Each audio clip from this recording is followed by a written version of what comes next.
Oh yeah, what's going on, guys? Once again, it's your boy HBK Just, and I'm back, and I'm bringing you guys a Search and Destroy on Wasteland. However, this is not my gameplay. This is your boy's Intensity's gameplay. I'm doing some commentary for him. So let's get right into it, shall we? Okay, right off the bat, the perks he's using is your all favorite for, quick snipe, quick scoper, sleight of hand pro, stomp power pro, ninja pro. And his kill streaks are a standard search and destroy kill streak setup of 3, 4, 5. UAV, counter UAV, and predator missile. So let's get right into it, guys. Okay, so search and destroy, search and destroy. This is a mode I have to be honest, I don't play much. But when I do play, and especially if I play on this map, you really just like any other game type such as team deathmatch or domination, demolition, or anything like that, you basically, especially on this map, you basically want to have your opening route basically countering everything that the enemy team is doing. You want to stay on the outside of the map. That way you have a clear view of the enemy team if anybody's trying to flank you. And also with those tanks and everything, those things give you excellent cover, especially when you're trying to counter snipe. So you just want to utilize that. Intensity gets off to a great start. He gets his UAV and everything is straightforward, and that's great. You want to try to get yourself to a good start and try to get yourself in a flow, and basically be smart and think about what the enemy team is doing and just use that to your advantage. I have to admit, intentionally, he's pretty good with basically judging everything that's going on around him, and that's basically what it is all about in search and destroy. Just be aware of your surroundings, be smart, and basically just use that knowledge to your advantage, and you'll be able to take out the enemy team. All search and destroy is a game of chess with guns. That's about it. It's a game of chess with guns, and you run around and you put your pieces where they may, and hopefully you get yourself a good outcome, and I think he does at this case. I have to apologize. I'm using Sony Vegas, but it's lagging a little bit. But I do see that the round 1 is finished. He gets off to a nice sniper at that guy in the inside of the map. That's basically why you don't want to do that. You may think that it's when you're on the inside of the map like that against those bushes that people can't see you.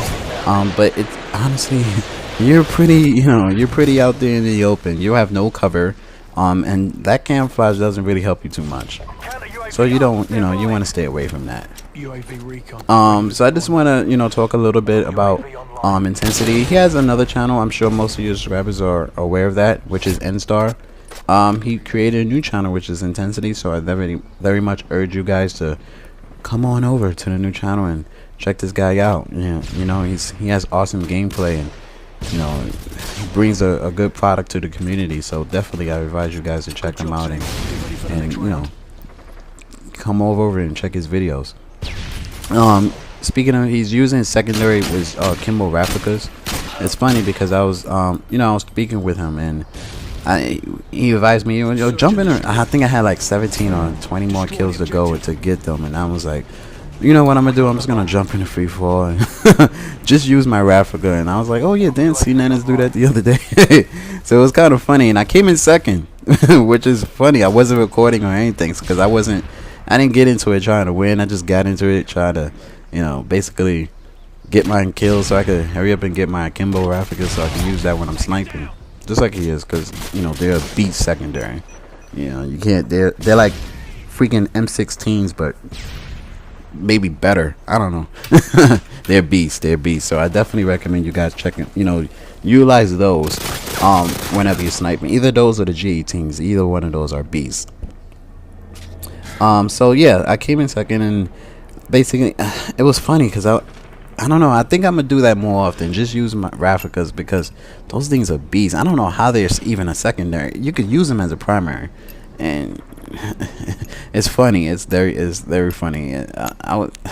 After a certain point, I was like, wow, let me put my try-on pants on and try to win this thing. But it was already too late after that because I wasn't giving a crap. Anyway, back to the game. I'm getting off to a little rant. Okay, so again, in a search and destroy, not only as I said previously, it's a game of chess.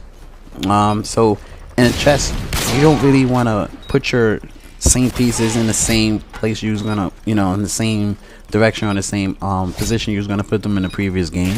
You want to change your position a little bit, be smart. So in the search and destroy, you want to do the same thing. Change your route up, change it up, and basically, because if you do the same route, especially twice in a row, the enemy team is gonna pick up on that, and they're gonna, you know, try to counter that and be able to easily pick you off.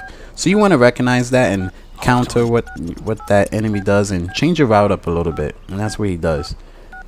He defuses the bomb there and gets off to another start. So we go off to our next round, and he's over here at the turret. So this is funny.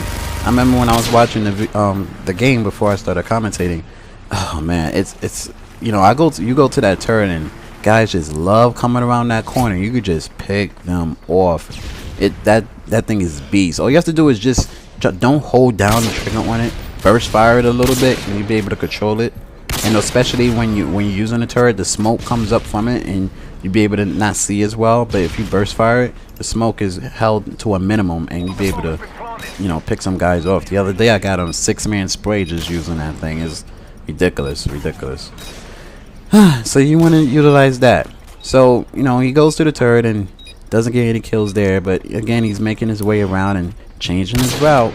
And that's basically what you have to do in search and destroy. Just change your route up, be smart, counter everything that the enemy is doing, and you'll be able to get off to have a great game in search. He goes 11-1 this game. I'm just gonna go ahead and spoil it. He goes 11-1 this game, and you know, that's an awesome score for search. You really can't ask for more than that. You really can't. And again, he gets to defuse, and if I was on his team, and you know, I'll be kissing the sky. Thank you. Thank you so much, because this guy went to work. You know, I have to admit, this guy went to work. Definitely MVP of the team. What more can you say, you know?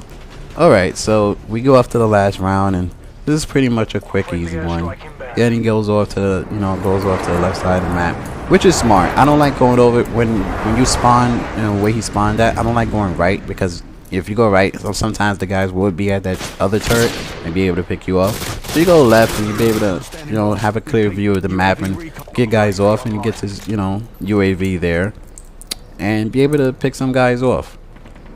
So again, be smart, change your routes, counter everything, try to counter everything that the enemy team is doing.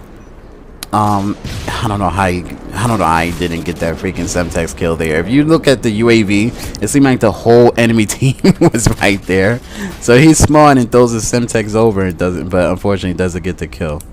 So if I'm not mistaken, I think that's game, folks. Again, Intensity, he goes 11-1. If you like this commentary, you like this gameplay, please feel free to subscribe to both our channels. Don't forget those thumbs is very important. It helps both our channels grow. Until next time, guys, it's your boy HBK. That's your boy Intensity. We out of here. Later.